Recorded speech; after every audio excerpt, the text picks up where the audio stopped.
Hi guys, and welcome back to the channel. You guys have been asking us to do a comparison video of us driving our new G80 against an F80, and I've recruited my friend Becky. Hi, it's good to be here.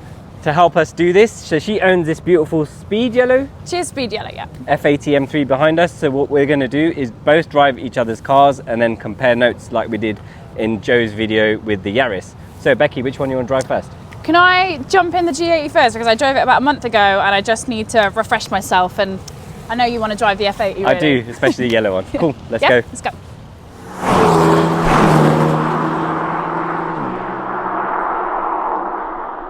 So guys, we're on the open road. I am driving Becky's speed yellow F80 and she is driving our G80. Now I haven't driven a stock F80 for a long time. Our Verde Mantis car was probably stock for around 2 minutes, so this is a new experience for me, or revisiting it.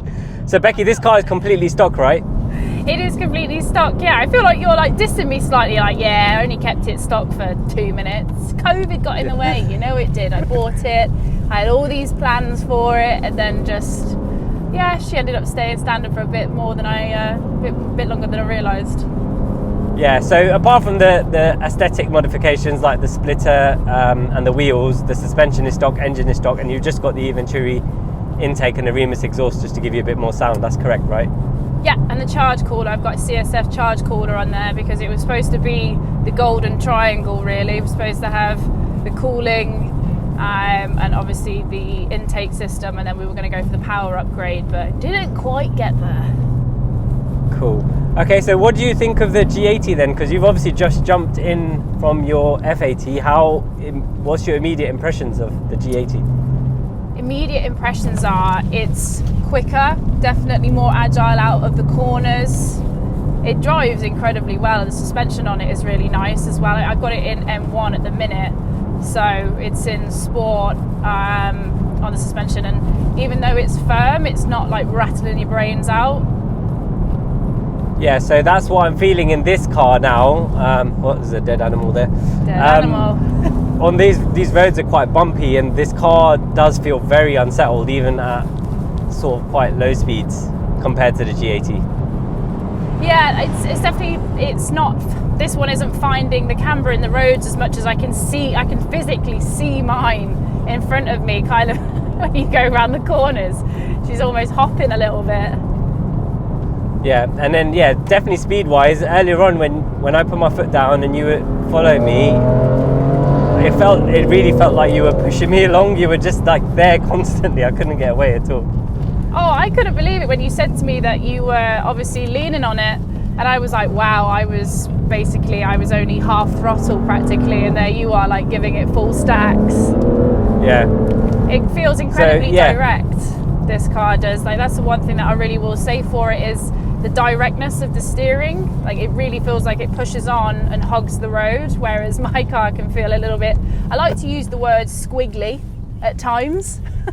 So yeah, but that's one thing I think that the G80 people will miss if they're jumping out of the F80. The F80 does feel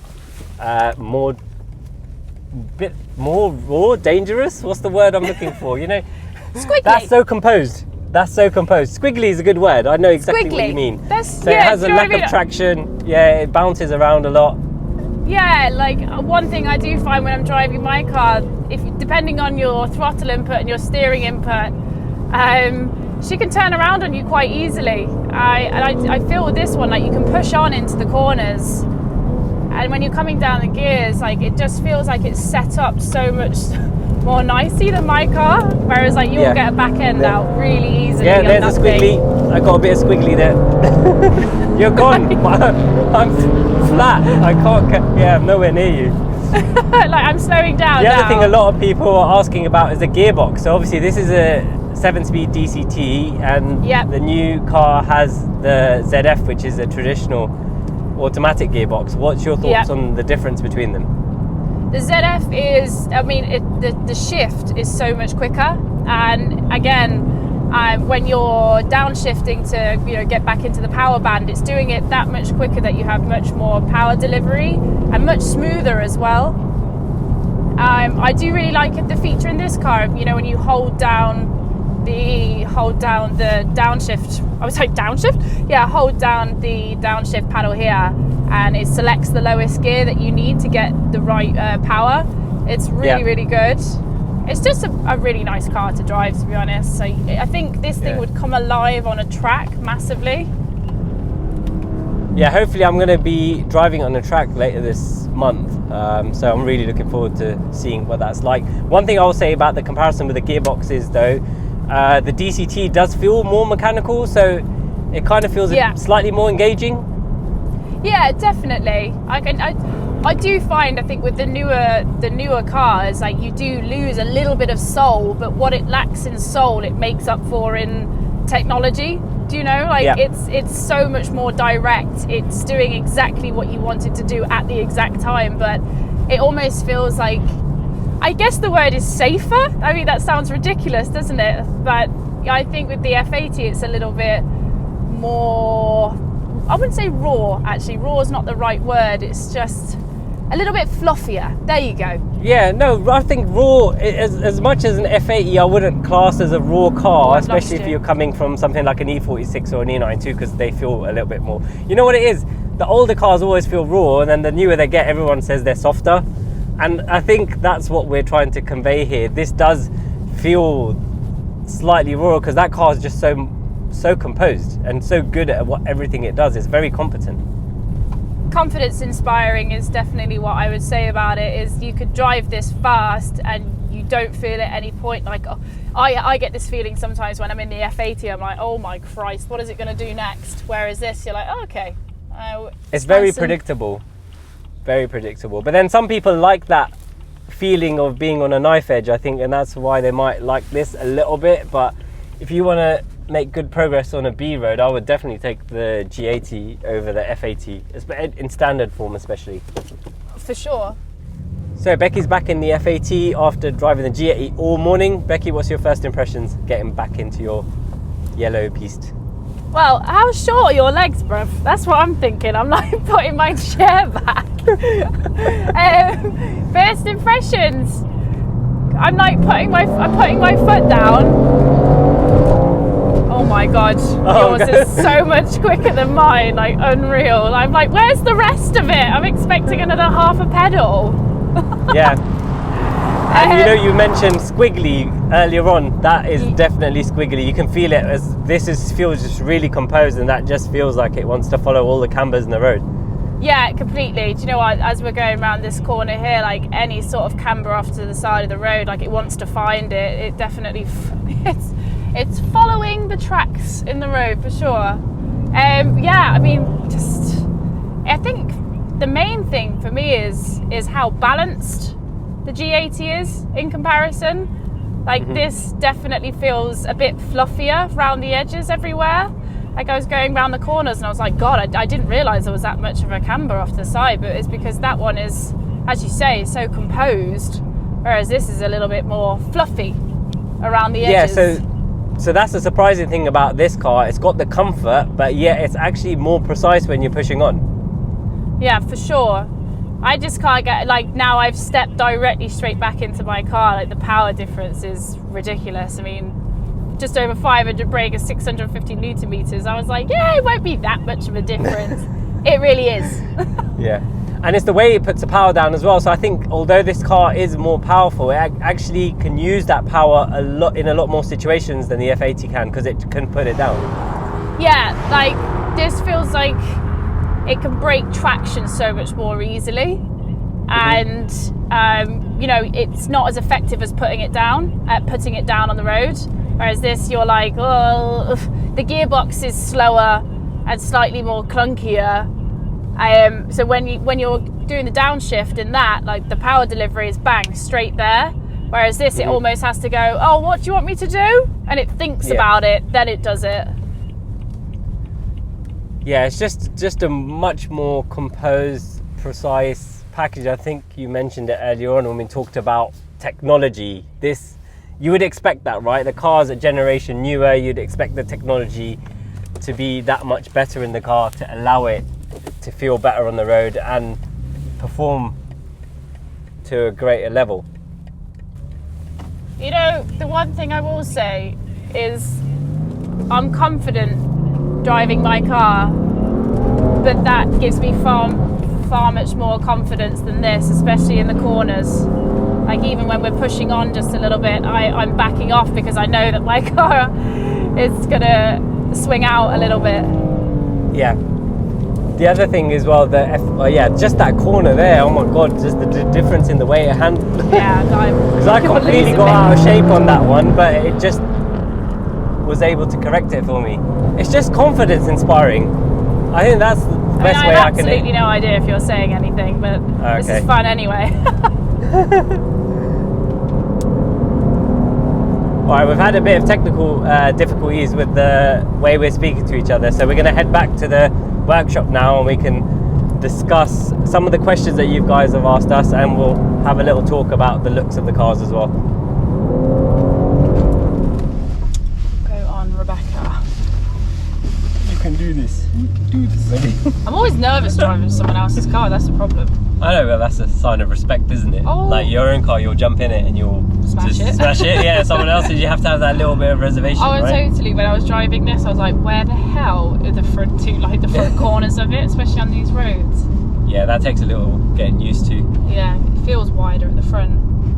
So we've got some questions that people want answered, so let's go through some of these. Somebody said, Rory Forrest, does the smoothness of the ZF dull the driving experience compared to the DCT? Ooh. I would say ever so slightly, but at the same time it is kind of nice that when you go into reverse, it goes into reverse at the same when you want it to. Do you know what I mean? Yeah, there's no lag. There's no lag. Like my car, when you want to overtake someone really quickly and you downshift, you can feel the car, think about it, and like a lot of the time you don't have time to think about it. So I would say with this, like the power delivery, the gearbox makes it so much nicer to enjoy because you know it's there. Yeah. Whereas with my one, I feel with the F80, I feel like sometimes I'm second guessing it a little bit. But I think the F80, because it feels slightly more mechanical, if you like that feeling, you feel like it's a bit more exciting, if that makes sense. Yeah, I guess so. It's definitely... Depends what you prefer, I think. Exactly. It's a personal preference at that point. Absolutely. Okay, cool. So Cougar Con says, do it right here. Yep. I believe that the G80 has higher limit than the F80, but do you feel the G80 being more lively than the F80 when driving within the speed limit, let's say within 60 miles an hour, or do you have to go really fast in order to have some fun with a G80? So what he's saying is it enjoyable at lower speeds compared to the F80? I would say, again, it totally comes down to driver preference. Like I like it when the car is kind of being squiggly. Do you know what I mean? Yeah. All over the place. Whereas this, you know, your first three gears, first, second, third, and up to 60 miles an hour, like it is so rocket ship fast. You're like, whoa, do you know what I mean? Like you can really enjoy all of the torque that it has to give. Whereas mine, like if you do want to have a bit of fun in it, yeah, again, it's totally preference of driving style. I think if you were someone that wants to just go fast, quick, like then this is your machine. Yeah. But if you like something that's going to break traction, move about a little bit, and you get a bit of you feel like you have to have more steering input into it, then yeah, I'd say the F80. Yeah, you have to be a lot more alert, I think, driving the F80 than you do with this. This is a much more relaxed drive, I would say. But 100%. When you push on, it does reward you at the same time. Mm-hmm. Okay, this question's about kind of tuning, so I'll take it. This is what we want to see interior side. We know the S58 is superior engine, but it's not unlocked yet. How much to invest in the S55 to stay in the game? So what I think he's asking, that's CJ Towner, is how much money do you have to invest in the S55 to keep up with this?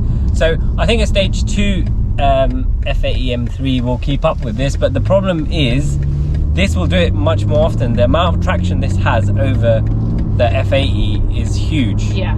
And I think that's going to be the problem. You can give as much power as you want to the old one. It's whether it puts it down. If the conditions are perfect, it'll put it down. It may not, but this one seems to do it a lot more often and more consistently. For sure. Do you know, I would have far less confidence on that road if it wasn't optimal temperature, optimal road condition. Like if it was even slightly, you know, maybe it rained in the morning or something like that, I would not be able to keep up with this at all. It doesn't put it down at all. Even when it's slightly damp and it's slightly cold, it's still managed. I could still drive it the same way I drove it. it has that much traction. It's confidence inspiring. That's the first thing I said when I got in it. I was like, wow, like this is like an M3 for dummies. Yeah. Get in it, spank it, and it's going to keep you on the road. Okay, so let's find another one. Someone said, oh, roll races are half-mile races. We will do that at some point, but I need to get onto an airfield to do that. So I don't know if Becky wants to join us again when we do that. Oh, for sure, definitely. That'll be cool. Someone else says roll races. Okay, I've got some more in my Instagram, so let me just go over there. We're stuck in traffic.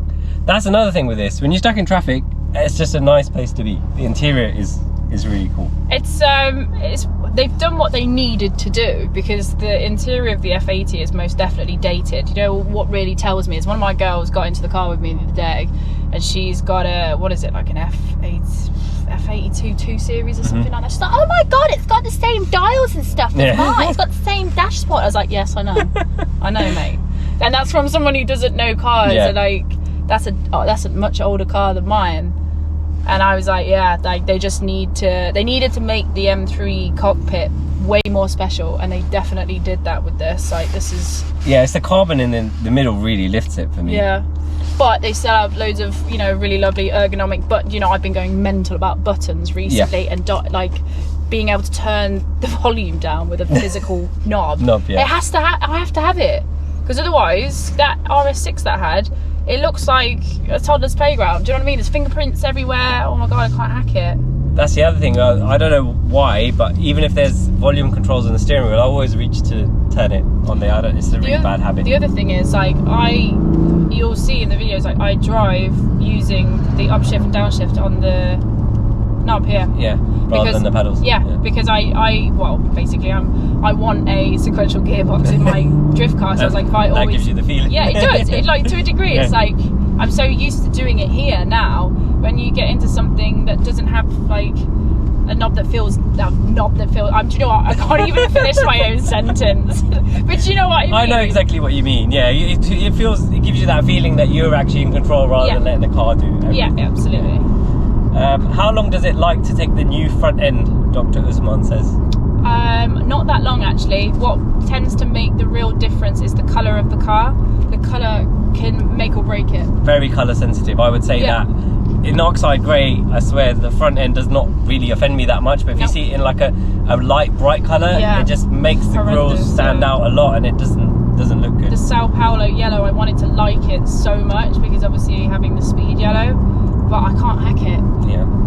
So Amin Rahman says, which one feels more of an M car? That's an interesting question. I just think, like, we've had this conversation before. For an M car, for me, it's got to feel a little bit more analog. It's got to feel a little bit more mechanical, and it's got to feel a little bit more like it could kill you. I don't know why. It's just this is very safe to me. It's grown up. It's grown up. It's agile. It's composed. It's beautiful to be in. I just like want something that I jump in and I'm like, oh Christ, what's it gonna do next? Do you know? Yeah. So I think they're both very M car like. This has not lost any of the M car feeling for me, but yeah, I think the F80 just feels that a little bit more sketchy. So sketchy. That's perfect word. You have to be a bit more alert when you're driving it. Okay, so do the looks of the M4 3-door really outweigh the practicality of the 4-door? But I don't really think the M4 looks, personally, I think that's subjective, but I prefer the looks of this. I don't know, what's your view on it? So I actually prefer the M4 of the G80. It is subjective. I prefer the M4 simply because the was it F82? No. Yeah, F82 was the M4, old M4, yeah. Yes, the old M4. The rear quarters were so long that you didn't really get that pronounced rear arch. Whereas with the F80, it was so pronounced, which is where the door came into the rear arch. You were like, that looks mad. And following it today, I'll be honest, I've kind of fallen back in love. Oh, sorry, we're going that way. I've kind of fallen back in love with my car following it today. Yeah. Because it looks so heavy. Yeah. Whereas with the new M4, because I don't think that the arch has really cut it with this, I probably maybe would go for the M4. Okay, cool. Joshua Trippinwood says, which car feels more nimble? This. Yep, 100%. I don't think there's any arguments on that one here. is the lack of a DCT really that big of a deal? I don't think so. No, it's not. It's not. Like, it's. Oh my god. Yeah, you got a bit of room on this side. Yeah. Okay. You.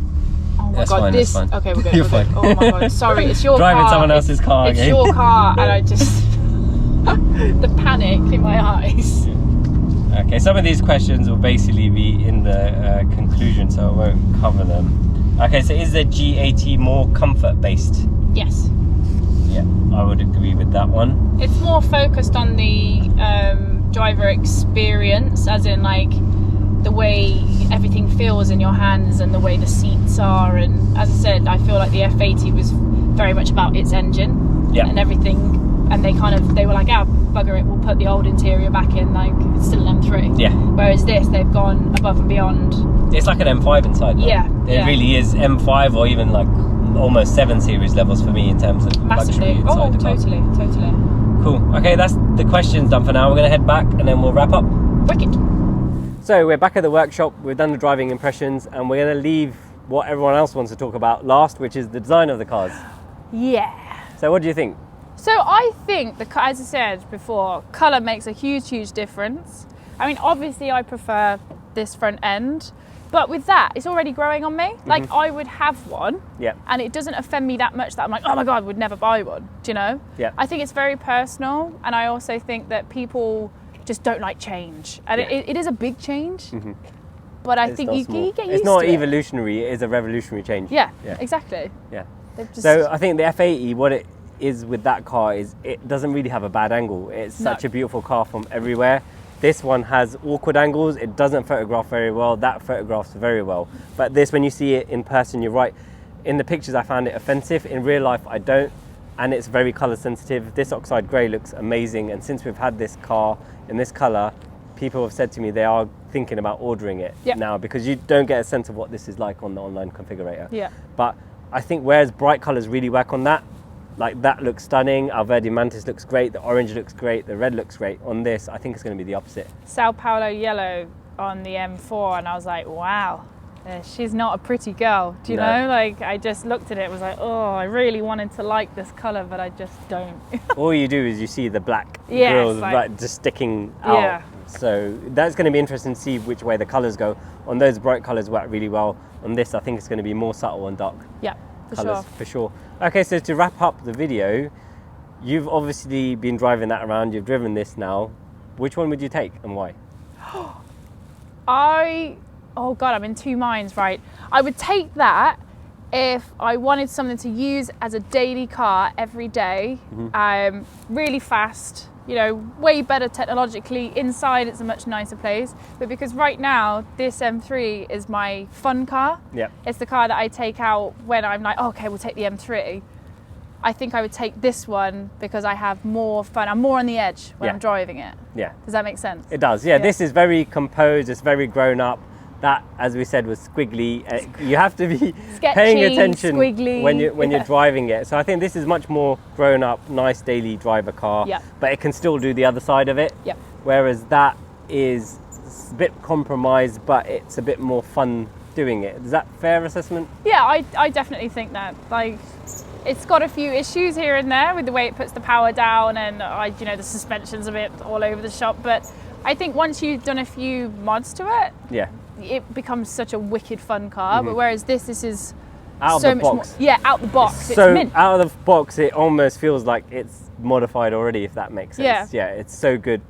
It's so composed. It's so fast. It puts the power down really well, and the interior is just absolutely stunning on it as well. Yeah. But I think that's what it comes down to. I think it really depends on the individual person and what you want out of the car. 100%. It's down to what you want as a driver. If you like something that steps out on you a little bit, then I would say go for this. But if you like something which, when you're going into a corner, you want all the confidence that you could possibly have, go for that. Yep, I agree with you on that, definitely. Becky, thank you so much for joining us. Thank you for having me. It's been great having you on. And that's it for now, guys. Thank you very much for watching. Thank you so much for watching, guys. If you liked the video, please remember to smash that like button. And if you haven't already, please subscribe to our channel. If you want to join the conversation, please drop a comment below and we'll try our best to respond to you. If you want to watch more of this project, you can do so over here. If you want to watch what YouTube thinks you might like from our other content, you can do so over here.